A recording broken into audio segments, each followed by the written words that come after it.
Okay, are you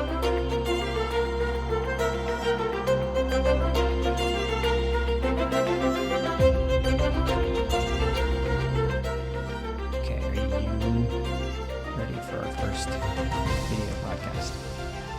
Ready. Okay, I think I am too.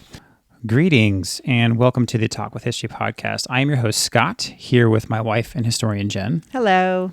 On this podcast, we talk about history's continuing impact on us and our personal journey through YouTube as we explore, record, and share our history walks with you. Now, before we get into today's podcast, I want to ask for 5-star reviews. If you leave us a 5-star review, ask a question in that 5-star review, give us some feedback in that 5-star review. If you have 1-star feedback for us, if you give us a 5-star review, I will read that on the podcast. So that's the quickest way to get negative feedback read, is give me a 5-star review and I'll read that. You said a 5-star review. You mean a 1-star review? Nope. Give me a 5-star review and then I'll read the negative feedback. Oh, I see what you're saying. So if you have an Apple device, Apple Podcast is the best place to give us those 5-star reviews because that helps the show grow. If you do not, you can reach out to us over at talkwithhistory.com. And don't forget to check out our other podcast, The History Buzz, which are going to be reviving here soon. We're going to get some really cool guests on. Yeah. The History Buzz, where we interview folks while chatting about history over a couple of drinks and let the conversation wander where it may. Now, the video we're going to talk about today is one I use as the perfect example of evergreen content. Because what makes Walk with History videos stand out is that we go to all of the locations that we talk about.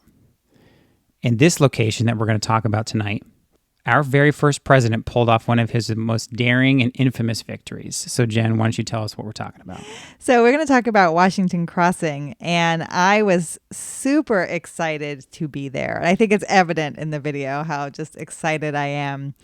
We open up with kind of an interesting shot. We hadn't done that before. Me across the Delaware River. That was like one of my favorite things to try. It was neat, but I'm talking real time, and you can't really see that because I'm so far away. Yeah.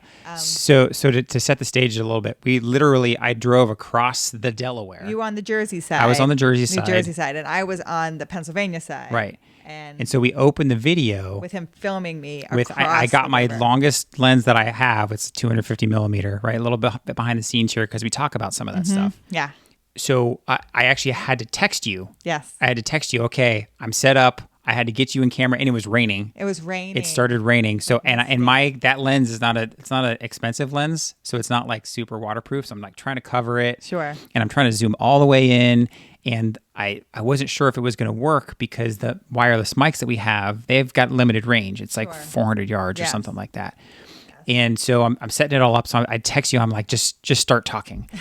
And luckily, when we got back and I recorded it, your audio was recording locally on your wireless mic. And so that's how I used that audio. I synced it up. Mm-hmm. So we got a little bit, but you get this across the Delaware. This is what they crossed in wintertime. So that's kind of, and I'm very demonstrative because you can't see me. And I open with Thomas Paine, These Are the Times to Try Men's Souls, because he actually wrote that 2 days before the crossing of the Delaware. Yeah. So I open with that because I really wanted people to, if you don't, to sense the urgency of that battle and to get the daringness of it, how wide that river is. And if you can think about it in the middle of winter with all the ice patches, just what a strategic move it was and how risky it was. But George Washington was really, he was trying to take that risk because he needed the payout because the morale was so low at that point. So he needed a decisive victory, and he thought this was going to give it to him, and it did. It really did. This was a moment. So set the stage for the more general history person who doesn't really know kind of where they're at in the war right now. It's 1776, been at war for about a year, declaring independence 1775. And Washington has been pushed back from D.C. all the way down into New Jersey, across the Delaware into Philadelphia. And they've been the British have really just pushed them all the way back. And when they cross the Delaware, they are so fearful that they're going to come after them that they take all the boats. That's right. Off of the Jersey side. They take, and we do a good job of kind of showing where they hide them. Yes, and they hide them. There's a little river, a little island inlet, and he hides all the boats behind this little island inlet so you can't even see them. But at that point, the British and the Hessians, so I say Haitians in the video, and Scott corrects me. I do. So I didn't know while we were recording. And so she started saying this, and I was like, I'm not sure that's right. And I was like looking up some YouTube videos, and so I actually look up how to pronounce, and then I type it in, and it's the Hessians.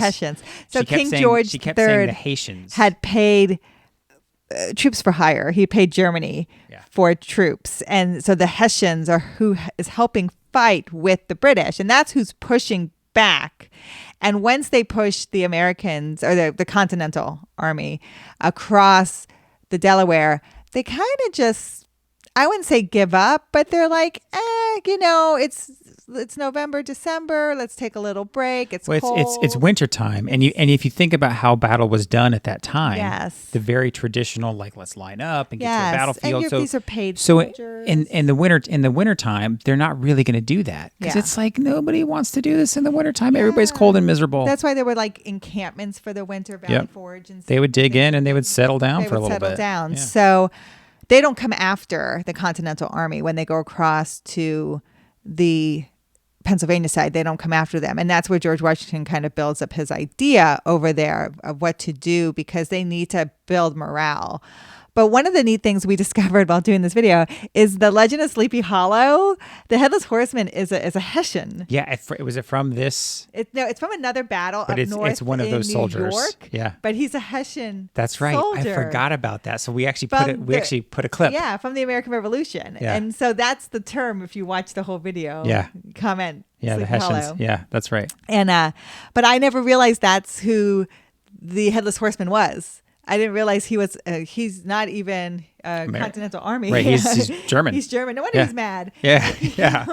he's mad. So he's riding around trying to fight his head. Yeah, he's like, he just wants to go home to Germany. I'm getting paid. I just want to go home. Yeah, it's October, right? I want to go home and do Oktoberfest, and give me my head back. Yeah, so that's a little history for you.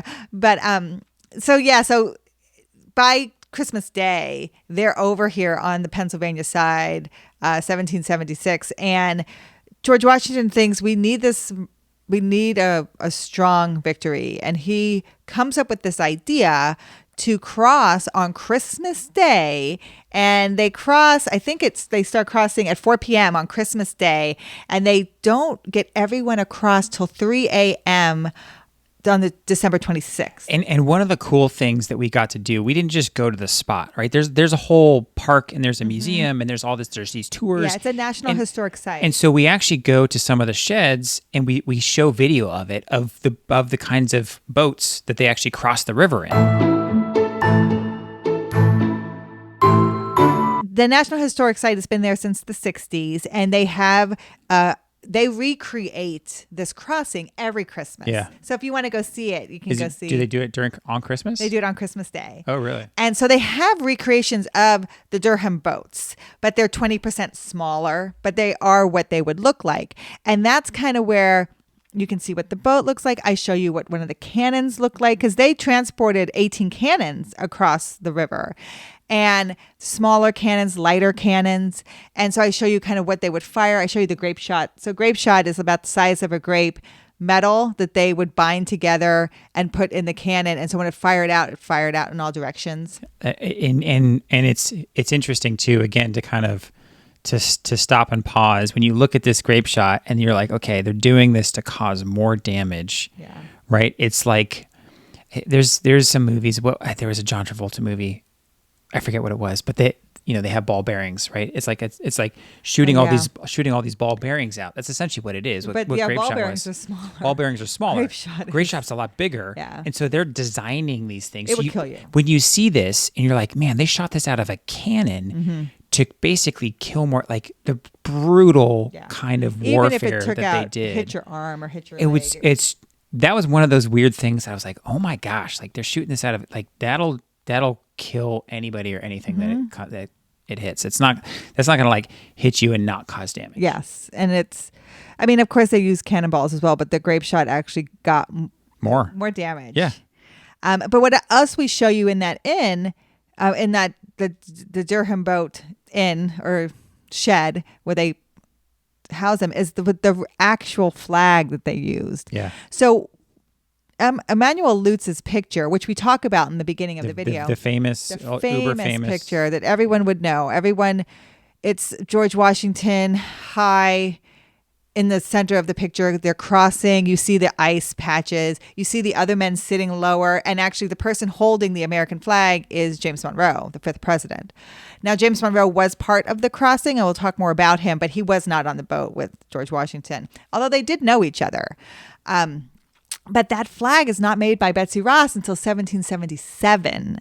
So in 1776, what they have with them, the Continental Army flag, looks like a Union Jack. Yep. A British flag with red and white stripes. So just like the American flag, and in the corner is the Union Jack, and that's the flag they would have. Yeah. So that's the one difference, yeah. right? If you see that famous Washington crossing, in fact, that's our YouTube channel header, right? It's kind of a ghost image of that. Yes. With the flag. That's the incorrect flag. It's not. So that painting was done in 1851, and Lutz, who's French, he was so proud to the French to be a part of this American Revolution. Yeah. There's 13 men on the boat for the 13 colonies, and no, there's no seats on a Durham boat. So that's what we're showing you. These boats were really used for commerce to get goods and cattle and iron ore across the water. So there's no seats, not for comfort. Right. And so in that painting, people are sitting. There's nowhere to sit. Everyone's standing in a boat, in those kind of boats. And also one of the things that was really cool too is they actually, so in the little museum part that you can walk through in the visitor center area is a picture of a more modern day picture of the Delaware in wintertime. Yes. Right. And they say like, this is probably what it looked like. And it's basically all just ice and like a little mini icebergs and snow. So it's ice patches because it's a river. Yeah. So it's not going to be solid ice like a lake. It's ice patches where the ice is formed, but the river is still flowing. So that part of the painting is correct, where they're pushing the ice patches out of the way, and that is exactly what it and that was just cool to see, like an actual, like someone took a photograph probably 5-10 years ago of the Delaware when it probably looked similar. And you're like, oh my gosh, like I could practically walk across that. Maybe not quite to that degree, but it was cold, right? They had to be careful because they could damage boats, and it took, like you said, it took them all night. Yeah, so they started, like I said, at 4 p.m. They get across at 3 a.m. They've gotten 2,400 men across, 18 cannons across, 50 horses across. It's 3 a.m. and they haven't even started the march to Trenton yet. Yeah. So. And how far is Trenton from there? It's 11 miles. It takes them 8 hours. So from 3 a.m. to 11 a.m., they march the 11 miles. They split and they engulf Trenton. Now, this is the day after Christmas. The guys have been partying all night. They've kind of let their guard down. It's a misty morning. It's 11 a.m. This really works in Washington's favor because as they come around and they get their sharpshooters out, they're so close in vicinity. Even though there's only 2,400 men, the Hessians think that they're surrounded. Yeah. They think they're surrounded from all angles, which they're not. But George Washington has strategically put sharpshooters in every direction. And they're not ready. They're drunk. They're hungover. Yeah, it's Christmas night. Christmas. Yeah. Exactly. So it really isn't much of a fight. Yeah. They and even like the lead general on the Hessian side, I think they just surrender. Even he was just like, yeah, I'm not doing this. I'm like, nope. Yeah. So they captured 900 people. Yeah. So then they take them and they get 29 officers, which they will hold. And we talk a little bit about the McConkey Ferry Inn, and I'll talk more about that after this. They hold the officers in the McConkey Ferry Inn in the attic to trade. Oh, that's right. We filmed right there. Yeah, they traded. This is just protocol with fighting in that time. You trade officers that you have captured back. But they take the 900 captured men and they parade them through Philadelphia. Yeah. And it builds such morale. And it did what George Washington wanted it to do. It showed the people we are winning. We're being successful. Thank you for your money. Thank you for your taxes. Thank you for supporting us. We are endeavoring to win this war of independence. It's so interesting to me, right? So we've mentioned it briefly. I'm in the military, and I've gone through some military school and stuff like that. And they talk about different levels of understanding, right? And they have the tactical level. Washington put the snipers and the sharpshooters in the right spot around the Hessians. They talk about the operational level, which is the next level up, which is getting people across the Delaware, be like, now's the time to strike. We can do this. We can go take them. This is going to build our morale. And there's the strategic level, which is the highest level of kind of military planning, which is the morale, parading them. He made the decision to parade them through the streets because he knew strategically it would just really like bring all the American side together. He needed this victory. And like when I opened up with that Thomas Paine quote, it's because this was a moment of history. People's enlistments were running out. Washington was going to lose all these men. He knew he had to do something fast. No one's going to re-enlist.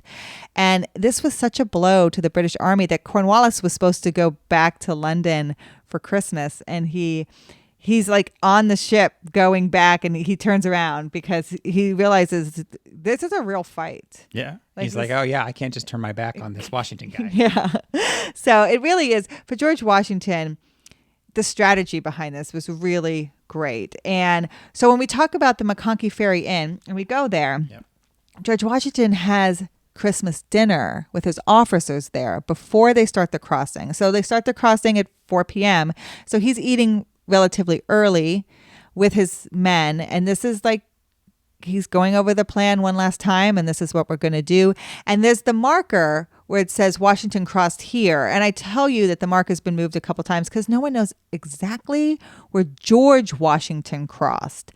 But the men, 2,400 men, are crossing from all different locations. Yeah, and if you ever go there, and you can see it in our video, right? 2,400 people crossed the river. So obviously there wasn't one spot. They were all along the riverbank. Must have been many of these boats back and forth.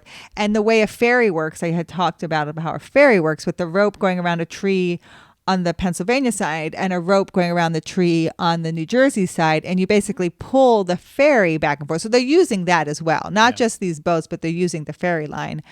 Now there's a bridge there. Yes. And you drove across it. And that bridge was put up in 1904. But it's a very cool way to be able to go from one side to the other because both sides are part of the National Historic Sites. Yes. And so you want to make sure you go to both sides and see what it was like, before and after. Yeah, and most everything is on the Pennsylvania side. The museum is. Yeah. And then on the other side, you can walk the road where the army marched, but it's more the historic buildings are on the Jersey side. Yeah, it was just so interesting there, and this is why I talk about, right? I said in the intro, this is the true evergreen content because Washington Crossing, that will always be that. It'll always be that spot. Right, it'll always be there. And so to me, that was so cool. Like even where you said he was having dinner with his men, I don't know if the structure of the building or that was obviously probably not original, but that spot right there was where they did it. Like George Washington, right? President number one. Christmas Day, number one on that list, right?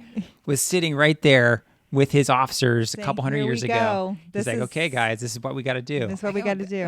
That was kind of neat. And that's what they kind of really do a good job of driving home while you're there. Yes. Just how strategic he was. So I talk a little bit about Monroe. Monroe's the 5th president. He's going to school at William and Mary. And he's in school for a year and a half when he decides to join the Continental Army. And that's when he meets George Washington. He meets Thomas Jefferson. And he fights in this battle, and he actually almost dies. And he severs an artery in the Battle of Trenton. Oh, I forgot that. And Washington is so impressed by that he advances his rank, gives him his own brigade. And it really is a lot for Monroe. It really does build up his esteem. So it's neat that Monroe is in that painting because of who he is after the fact, but at the time he is still also making a name for himself. Yeah, that's interesting, and I think I forgot that. It's hard for me to put into words how neat it was, like just truly being there. Some of these locations that we go to are like, I'm there and I'm in a museum or I'm at like an old fort. It's like, okay, this is kind of cool, but everything's built up around it and stuff like that. But this one was just one of those ones because like here's this river, right? The river probably hasn't really changed that much in a couple hundred years. Like it's still the same river, right? Maybe the riverbank has changed a little bit, but not that much. And the land doesn't look much different. I think they had a cannon there too, like Lafayette's cannon. Yeah, that's right. And then they say they fired it again when Lafayette came to visit because he did his tour after he came back to America. And that was neat to see his cannon as well. So if you ever get a chance to get out there, it's there for you. And if you can see the recreation, they'll actually use the authentic flag. Yeah, that's right. That's right. And we showed pictures of what the modern day crossing looks like. And it's not always snowy, right? Even though it's on Christmas Day. So Washington crossing the Delaware will forever be memorialized, not just in the world famous painting by Emanuel Lutz with Washington striking a pose, but because George Washington was the kind of leader that pushed for the unexpected and was not afraid to be at the forefront of the uncertain. So thank you to listening to the Talk with History podcast, and please reach out to us at our website, talkwithhistory.com. But more importantly, if you know someone else that might enjoy this podcast, please share this with them, especially if you think they would enjoy today's episode. Shoot them a text and tell them to look up the Talk with History podcast because we rely on you, our community, to grow, and we appreciate you all every day. We'll talk to you next time. Thank you.